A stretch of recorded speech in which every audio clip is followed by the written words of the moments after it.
So Carolyn Huff has a great question here. And I'm going to think of a way to rephrase this better. Do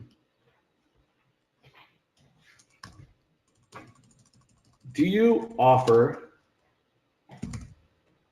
different lead prices for different services? I don't know how else to say that. If you guys figure out a way to rephrase this at the end when we're done, that would be freaking fantastic. But let's see here. So basically what I'm trying to say is, let's say we're going after roofing. So if you're dealing with a roofer, there's a couple different types of roofers out there, right? You got roofers that do commercial, right? You got roofers that do residential, right? And then you could even say that there's like storm chasers, right? So these are all three different types of prospects, understand? And they're also three different types of roofing companies. Give me a 2 if that makes sense.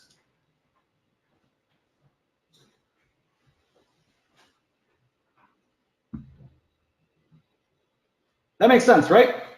So what we've tried in the past, for example, and I think what Carolyn's really getting at is, let's say that you decide to go after residential, right? I'm going to make a market going after roofers that focus on residential. They don't chase storms, because the ones that chase storms aren't ready to do retail work. Meaning when a phone call comes in, they're going to be like, yeah, well, our crew's out in a different state, or they're 4 hours away working on this storm, right? And canvassing neighborhoods, right, is a very different setup than a company that's focused on residential roof repair and re-roof in an area, okay? So let's say that you decided to focus on residential. You're going to have repair leads, and you're going to have new roof leads or re-roof leads, meaning re-roof, your roof's bad, right? It's old as shit, right? It's past your warranty. There's problems with it. It's just old. You need a new one. Okay. Give me a 3 if that makes sense to everybody. Should make perfect sense, right? So these are 2 very specific types of leads within residential roofing. So Karen's question is, would you change the price, right? Or would you charge different prices for repair versus new or re-roofs? Give me your feedback in the chat. I'd love to hear from you guys, your thoughts on this one. And I have a feeling the answer is not going to be what you guys suspect.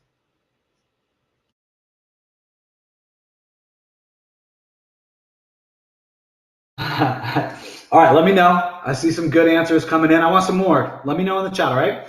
Marcus Roman says, Joe, I hate to say, or Joe, I moved on to other people in the industry a few years ago.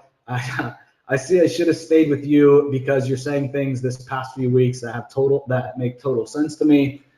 Keep doing what you're doing. Thanks, buddy. You're awesome. I appreciate you saying that, Marcus, and it has been a long time, brother. Glad to see you on the webinar, man.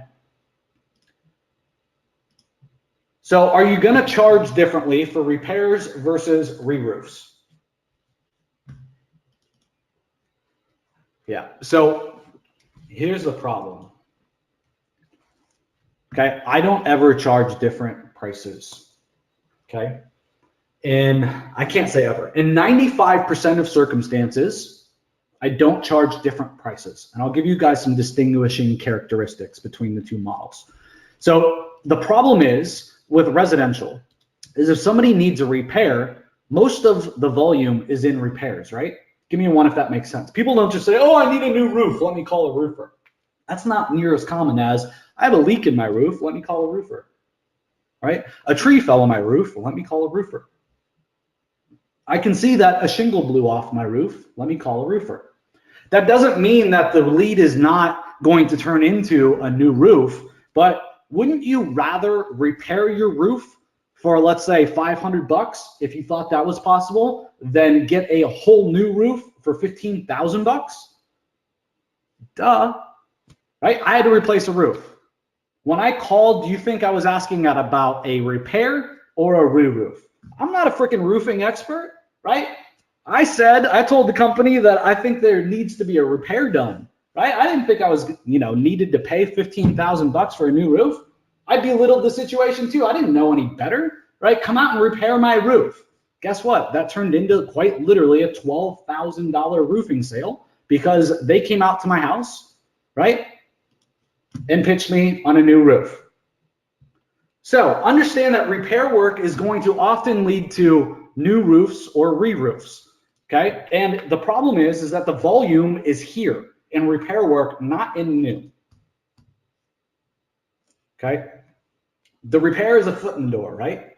And that doesn't mean that every company can handle giving away a foot in the door offer, right? If their sales team isn't trained on it and they go out there and they don't take a sales guy and they literally just go bang on the roof and do the repair, are they making the most out of the situation? Probably not.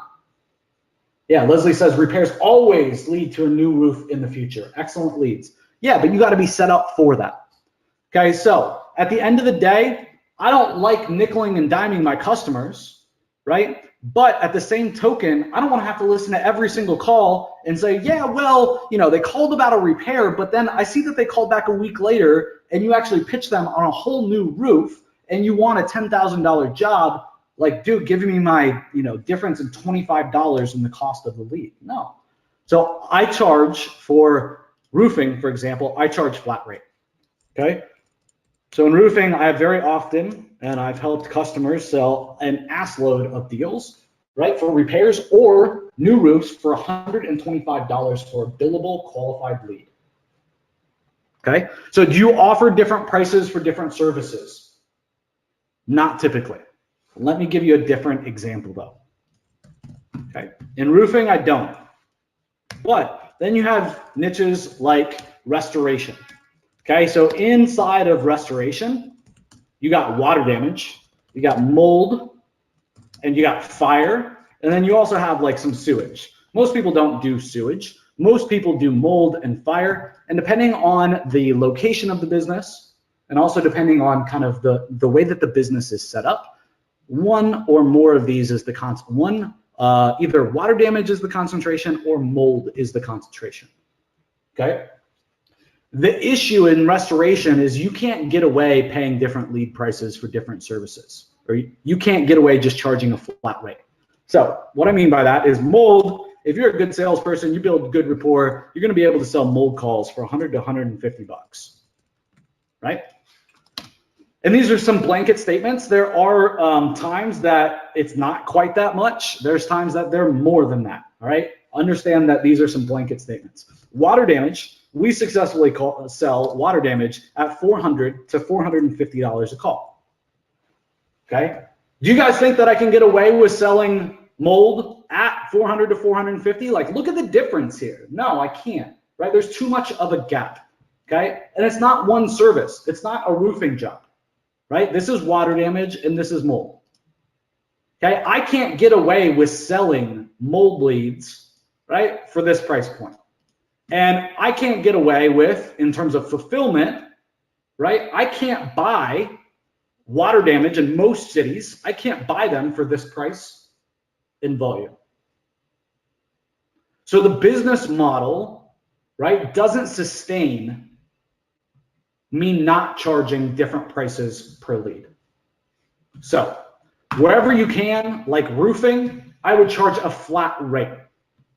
When there's too much of a gap and there's clearly multiple services, right? Not just one like roofing. When you got water, you got mold, you got fire, you got sewer, right? Those are very different things. Then and there, and when things are very different lead prices, right? You have to go with what the market will bear. Okay, give me a 3 if that makes sense. So I know that was a mouthful. I'm hoping that it really sunk in and you guys got it though.